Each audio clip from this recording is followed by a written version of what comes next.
All right, in this video, I'm going to be talking about which is more beneficial. Is it more beneficial to memorize the Bible, portions of the Bible, or is it more beneficial to read the Bible? So I'm going to share my thoughts. If you're interested in this kind of topic, then feel free to subscribe. Feel free to stick around and leave a comment. Let me know where you're watching this video from. So is it more important to memorize portions of the Bible, or is it better to just read through the entire Bible? I would say right out of the gate, you can build a strong case for going through the entire Bible. And what will end up happening is you're going to begin to start remembering portions of the Bible.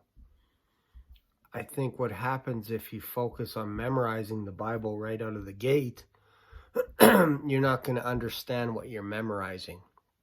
So then what you do is you default to the easier verses like John 3:16, Psalms chapter 1, Psalm 23, just basic stuff, but you don't necessarily understand why Jesus came to earth, why he did what he did, why he died on the cross, why he rose again on the third day. So if you haven't read the entire Bible as a Christian, then I almost feel like there's no benefit to memorize the Bible. But if you've read through the Bible in its entirety, then by all means, start memorizing your favorite portions, especially if you bring them up at Bible studies or whatever, and you want to have a few verses in your back pocket. That's always impressive when you can do that. I'm not good at memorizing. I'll just say that right out of the gate. I'm not good. But what I find happening after reading the Bible 10 times is what happens is you start getting more familiar with the context of where things are found. You may not be able to say, oh, it's found in chapter 14 of Psalms or something like that. You might not be able to say that. But when somebody's talking, what happens is you can find those verses that match what they're talking. And that's quite interesting when you think about it. So I'm a huge advocate of pouring through the scriptures as much as you can, getting through the Bible as fast as you can, cramming as much information into your head about the Bible. And eventually, some of it is going to stick.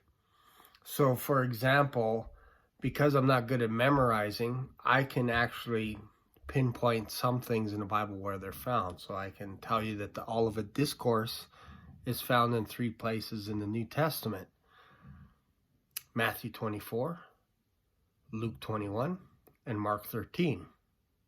Do I know how many verses in each one of those chapters? No. But I don't think that's important right now. The important thing is to find out where those are. So for the Gospel of John, I can say that there are 7 main things that John is talking about that he's honing in on. And it seems like it's the last few weeks of Jesus' ministry, but really it's 7 miracles that Jesus did. The first one is the changing of water to wine. The second one is the nobleman's son, the healing of the nobleman's son. And then the third one is the paralyzed person at the pool of Bethsaida.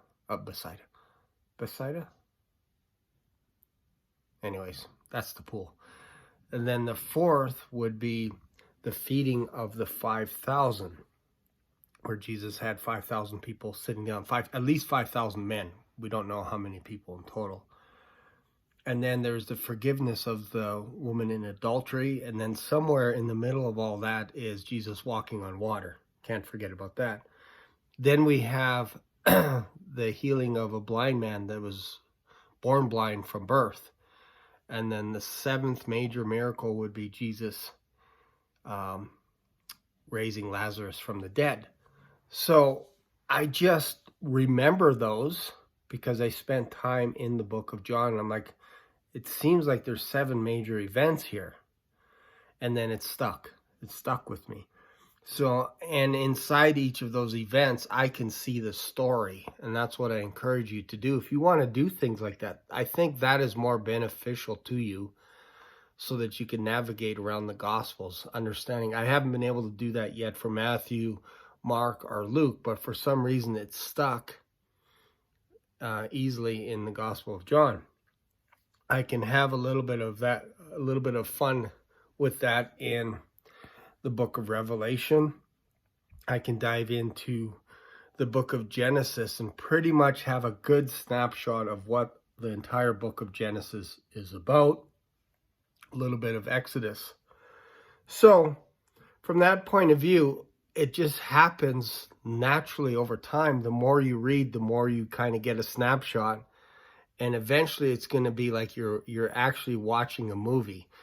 And most people, when they read like Dune or Chronicles of Narnia or whatever it is, they're not memorizing each chapter, but they could recite things that stood out. And same thing with movies. People don't watch movies over and over again to try and remember them, but what happens is some scenes actually stick out. And I think that's what happens with the Bible as well. So hopefully that helps. I'm not trying to discourage people from memorizing a few verses, but if you haven't gone through the whole Bible, you're not going to get a full understanding of what's going on in the Bible. Instead, you're going to be hammering in on a few verses that you may or may not be able to remember a month or two down the road, when you could be spending time on the whole Bible and getting a good gist of what's going on. I think that is so beneficial, so beneficial. Like, I love the book of Romans. I've read Romans 30, 40 times in the past year. I've read the book of Revelation 30, 40 times. Where people get stuck at when it comes to reading the Bible, I think personally, is things like Chronicles and Numbers. Because if you think about it, in the Old Testament, there's about 3,000 names that if you're going to memorize, you'd have to memorize 3,000 names in the Old Testament. And there's between 500 and 1,000 names in the New Testament. Just to give you an idea, just names alone, names alone. What's interesting is in the book of Genesis, there's 222 names. I find that quite fascinating. And in Chronicles, First Chronicles, there's 600 names, 607, something like that, names of people in Chronicles. And in Second Chronicles, there's about 500 names. So you're looking at about 1,100 names in Chronicles. This is why people slow down in Chronicles. Numbers is horrible for names as well. There's so many names. When you get to like the minor prophets, you're dealing with maybe 1 to 5 names, maybe 8 names max. That's why it's easier to read those smaller books, because it's laser focused.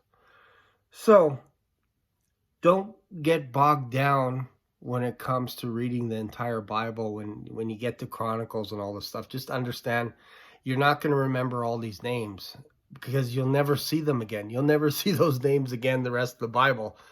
So I read them and I move on, and I'm trying to understand what's going on within that chapter, or 2 chapters or 3 chapters or whatever. That's how I get through the Bible. So, and then eventually it's going to stick. It's just going to stick. You'll see it. It'll come out of nowhere. And all of a sudden somebody will talk about something. They'll talk about, hey, do you remember where Jesus was talking about paying taxes or something? You remember that? And I'm like, in my head, I can see the story, but I don't know where that's found in the Bible. It could be in Matthew or something, but basically some people come up to the door and they ask Peter, they're like, hey, does your master pay taxes? And Peter says, yeah, of course. And he goes to go into the house to grab money from the disciples, and Jesus steps in front of his way and blocks him at the door so that he couldn't go inside. And he said, what are you up to, Peter? And he's like, I'm getting tax money. And then Jesus said, well, let me ask you a question. Are the king's children exempt from tribute? from paying tribute. And he's like, yeah. It's like, okay, well, you're exempt as well. But in order not to offend everyone, here's what you have to do. Go to the lake.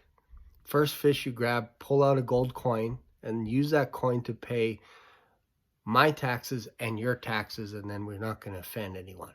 So that's what I mean by stories. I can tell you kind of what the story is about, but I may not know the chapter or the verse.